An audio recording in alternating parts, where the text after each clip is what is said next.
Vous aspirez à gouverner et vous défiez l'autorité en place. C'est quoi le but en fait, in fine?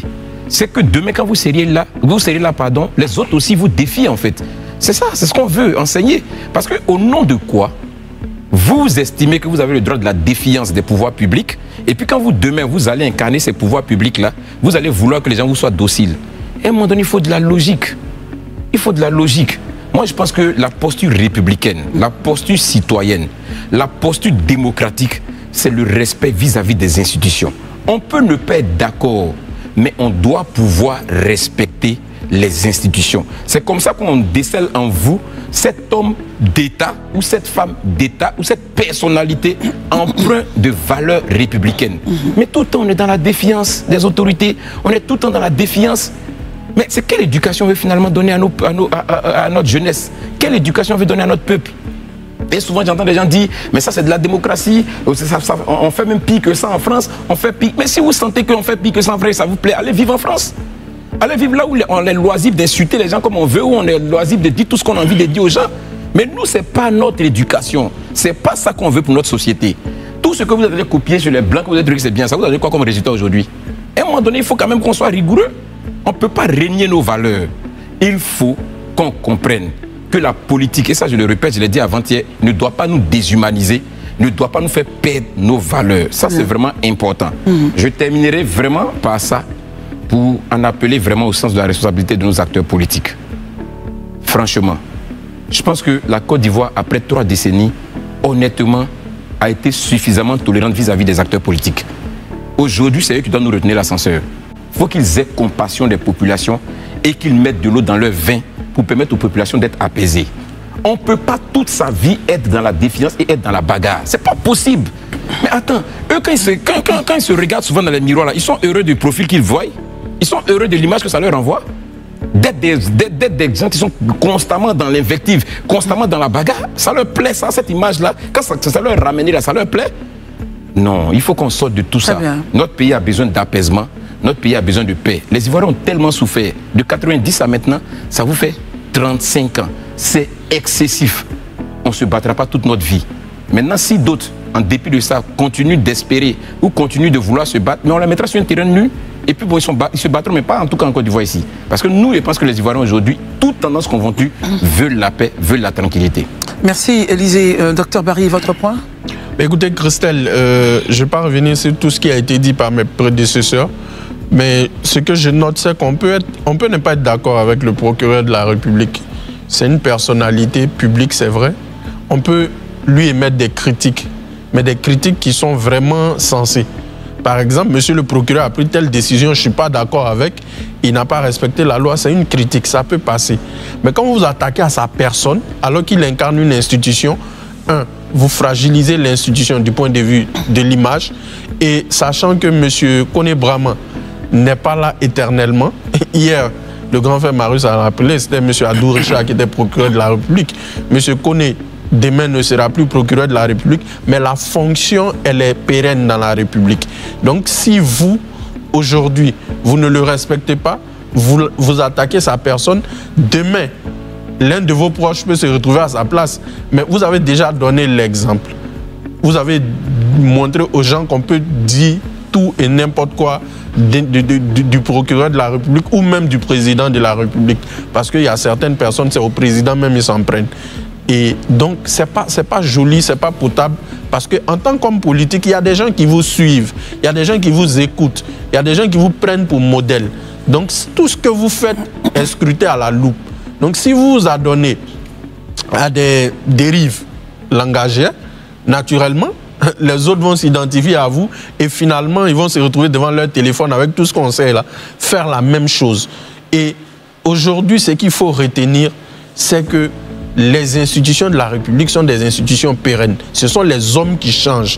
Aujourd'hui, vous êtes opposant, demain, vous êtes à la place. Si, en tant qu'opposant, vous donnez une certaine image, demain, les autres vont vous rendre la pièce de la monnaie. Je vous prends un exemple. Récemment au Sénégal, il y a le fils aîné, je crois, du président Macky Sall qui avait été convoqué. Il a refusé de répondre à la convocation du procureur. Et il y a un citoyen sénégalais qui a pris une vidéo sur laquelle je suis tombé.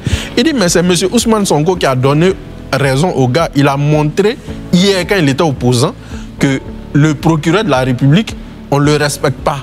Il prend des décisions politiques. Aujourd'hui, c'est lui qui est Premier ministre. Il va comprendre que ce qu'il a semé hier, il peut le récolter aujourd'hui.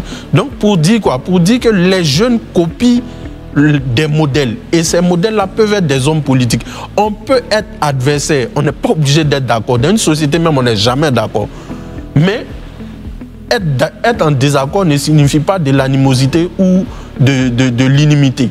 Il y a des limites à tout. Comme je l'ai dit, le procureur, on peut ne pas être d'accord avec lui. Il y a des choses qu'il dit, on n'est pas d'accord, on le dit, mais il faut choisir les mots pour protéger l'institution, pas l'individu. Vous ne protégez pas M. Koné, vous protégez l'institution qui l'incarne. Très bien. Merci, messieurs, d'avoir réagi sur ce point. Nous allons maintenant laisser toute la place à un homme politique. Son parti a été créé donc le 2 mars, enfin le 2 mars 2020. C'est là où officiellement ils ont eu la capacité d'œuvrer en tant que parti politique. Il se nomme Guillaume Gueye. Alors, il est donc titulaire, il va venir. Il est titulaire d'un baccalauréat série C obtenu en Côte d'Ivoire. Il a poursuivi ses études supérieures de façon brillante, ingénieur diplômé, titulaire d'un executive MBA de HEC Paris, diplômé de l'Institut d'administration des entreprises et de l'Université de sciences de Rouen en France. Cette formation solide et pluridisciplinaire lui a conféré une maîtrise stratégique du management, de la finance et des nouvelles technologies. Ensuite, l'engagement pour la nation, un engagement très précoce puisque dès 2002, au cœur de la crise militaro-politique, Guillaume Gueye donc a répondu à l'appel du pays. Il est devenu directeur de cabinet du ministère, au ministère du moins de la jeunesse, des sports et des loisirs, sous le gouvernement de transition de Seydou Elimane Diarra. Alors, ce rôle est sa première immersion dans l'appareil d'État et les défis de la gouvernance en temps de crise. Il a révélé donc à ce moment-là son attachement profond à la jeunesse et à l'idéal républicain. La République nouvelle, c'est un projet renouveau pour notre Côte d'Ivoire. Bonsoir, Monsieur Gueye, merci d'être là. C'est moi qui vous remercie. Très bien. Alors, il faut rappeler que vous avez été candidat. Vous avez fait acte de candidature et déposé vos dossiers justement pour être président de la République. Mais vous n'avez pas été validé par le Conseil constitutionnel. Qu'est-ce qui vous a été reproché dans votre dossier? Qu'est-ce qui manquait? Parrainage? Qu'est-ce qui manquait à votre dossier pour passer le cap? D'abord, je voudrais vous remercier pour notre grand plaisir. Cette antenne. Sans ce qui, en fait, on n'a pas rempli un certain nombre de conditions. Donc, lesquelles? Les conditions étaient les conditions financières. Et 50 millions. Voilà, 50 millions. Et puis également, nous avons décidé en interne de ne pas aller plus loin pour des raisons politiques, parce que ce n'était pas l'objectif. Ah d'accord, très bien. Donc, comme la caution n'a pas été payée, vous n'avez pas voulu poursuivre. On avait fait le choix volontaire de ne pas le payer pour ne pas aller plus loin. Très bien. Votre vision pour la Côte d'Ivoire, quelle est-elle?